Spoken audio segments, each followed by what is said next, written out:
શું આપ જાણો છો નાના બાળકોમાં કલરિંગ એક્ટિવિટી કરાવવાથી તેનું બ્રેઇન મેક્સિમમ ડેવલપ થાય છે?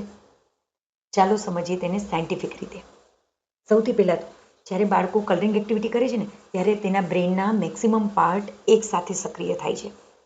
સૌથી પહેલાં જ્યારે વિચારે છે ને કયો કલર કરવો, ક્યાંથી શરૂઆત કરવી, કઈ લાઇન ડ્રો કરવી, ત્યારે તેનું પ્રીફ્રન્ટલ કોર્ટેક્સ સક્રિય થાય છે.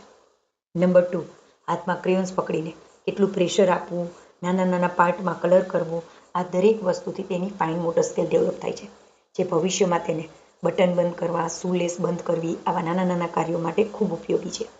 નંબર 3, જ્યારે આંખથી જોવે છે અને હાથથી કલર પૂરે છે ને ત્યારે તેનું આઈ એન્ડ હેન્ડનું કોર્ડિનેશન વધારે મજબૂત બને છે અને આ દરમિયાન મોટર કોર્ટેક્સ અને વિઝ્યુઅલ કોર્ટેક્સ બંને સક્રિય થાય છે, જે ભવિષ્યમાં બોલ પકડવો, ગેમ્સ રમવી, ઘરના નાના નાના કાર્યો કરવા, આ દરેકમાં ઉપયોગી થાય છે. નંબર 4, મગજની ન્યુરોપ્લાસ્ટિસિટી ખૂબ મજબૂત બને છે.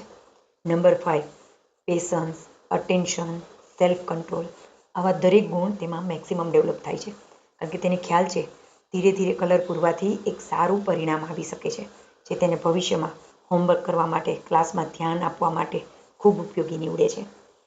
પરંતુ આ દરમિયાન જ્યારે આપણે ટોકીએ છીએ ને એ કલર કેમ બહાર કાઢ્યો, અરે સન તો યલો કલરનો જ હોય છે, ઝાડ તો ગ્રીન કલરના જ હોય છે, ત્યારે તેની ક્રિએટિવિટી બહાર નથી આવતી. તો તેની જગ્યાએ માત્ર તે મેક્સિમમ બની શકે તો દરરોજ કલરની એક્ટિવિટી કરે તો તેનું બ્રેઇન પણ વધારે મજબૂત થશે અને તેની ક્રિએટિવિટી પણ મેક્સિમમ બહાર આવશે.